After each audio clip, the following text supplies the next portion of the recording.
पुरानी पेंशन बहाली को लेकर शिक्षकों का आंदोलन तेज हो रहा है। रविवार को जिले भर के शिक्षक मुख्यालय पर इकट्ठा हुए। यहां संयुक्त मोर्चा के बैनर तले शिक्षक कर्मचारियों ने अपनी मांगों को लेकर सभा के दौरान आक्रोश जाहिर किया। उन्होंने कहा, पुरानी पेंशन उनके अधिकार सम्मान की लड़ाई है, इसमें सभी की एकजुटता जरूरी है। सब एकजुट होकर मांग करेंगे तो सरकार को मानना पड़ेगा। इसके बाद कतारबद्ध होकर रैली निकाली। मुख्यमंत्री के नाम ज्ञापन सौंपकर 1 जनवरी 2005 से बंद प्रदेश के समस्त पुरानी पेंशन विहीन अधिकारी कर्मचारियों को मध्य प्रदेश सिविल सेवा पेंशन नियम 1976 के अनुसार जस की तस पुरानी पेंशन बहाल की जाए। साथ ही नवीन शैक्षणिक संवर्ग में पेंशन, ग्रेच्युटी, क्रमोन्नति और अन्य लाभ के लिए वरिष्ठता प्रथम नियुक्ति दिनांक से मान्य की जाए, जैसी मांग की। मोर्चा के जगदीश यादव ने कहा कि शासकीय कर्मचारी जीवन में 35 से 40 साल काम करता है। शासन की योजनाओं को जमीन स्तर पर उतारने का काम कर्मचारी करता है, लेकिन 2005 में देश की सरकारों ने षड्यंत्र रचकर सेवानिवृत्ति पर मिलने वाली पेंशन बंद कर दी, एनपीए लागू किया, जो कर्मचारियों के साथ छल है। नई नीति से जो पेंशन दी जा रही है वो ऊंट के मुंह में जीरे के समान है। इसमें वृद्धावस्था के दौर में जीवन यापन नहीं किया जा सकता।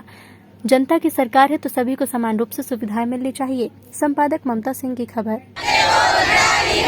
शौक नहीं मजबूरी है, पुरानी पेंशन जरूरी है। शौक नहीं मजबूरी है, पुरानी पेंशन जरूरी है। हमारा मिशन, पुरानी पेंशन, हमारा मिशन, हमारा मिशन। हम अपना अधिकार मांगते। मांग को लेकर धरना प्रदर्शन किया गया। कर्मचारी अपने जीवन में 35 से 40 साल तक सरकार की सेवा करता है।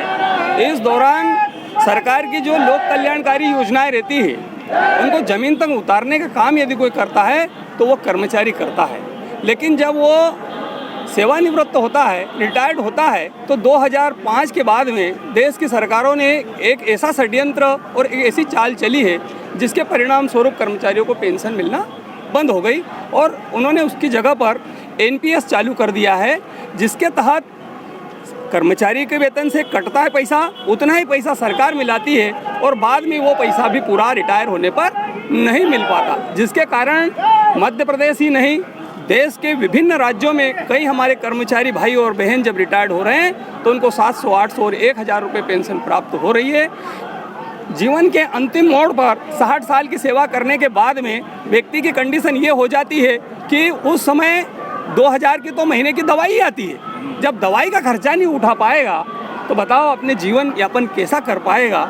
ऐसी परिस्थितियों में सरकारों को पुरानी पेंशन बहाल करना चाहिए और इसी बात को लेकर मध्य प्रदेश ही नहीं पूरे देश का कर्मचारी जगत आंदोलित है और पुरानी पेंशन को पाने के लिए जिद पैदा हुआ है।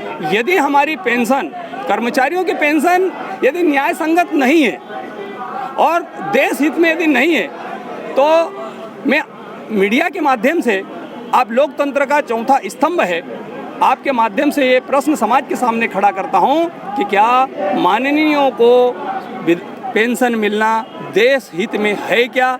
यदि वो देश हित में यदि है तो हमारी भी देश हित में है, हमको भी मिलना चाहिए। और यदि वो देश हित में नहीं है तो उनके भी बंद होना चाहिए। मतलब कुल मिला के एक देश एक पेंशन, एक देश एक विधान होना चाहिए। देश के लिए, सबके लिए एक समान कानून होना चाहिए, समानता का कानून होना चाहिए। जब लोकतंत्र है, जब जनता की सरकार है, जनता की चुनी हुई सरकार है, तो उसका परिणाम भी सबके लिए समान रूप से होना चाहिए। ऐसी हमारी सबकी नेताओं की पेंशन भी बंद हो। बिल्कुल बंद। नेताओं से मतलब विधायक और माननीय सांसदों की और माननीय विधायकों की। नेताओं को दूसरों को थोड़ी पेंशन मिलती है, विधायकों और सांसदों को मिलती है। उनके बंद होना चाहिए और उनके यदि सही है तो हमको मिलना चाहिए और कभी हमारी गलत है फिर उनकी गलत है। क्या सुनना है आपको? जगदीश यादव, प्रदेश अध्यक्ष, राज्य शिक्षक संघ। ओल्ड पेंशन जो 1976 के अनुसार है वो मिलना चाहिए और यदि कर्मचारियों को पेंशन नहीं मिले तो सारे नेताओं की, चाहे विधायक हो, सांसद हो, सबकी पेंशन बंद होना चाहिए।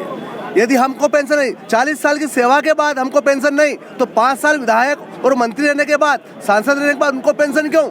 हमारा एक ही मिशन है, पुरानी पेंशन, तो सारे विधायक और सांसदों की पेंशन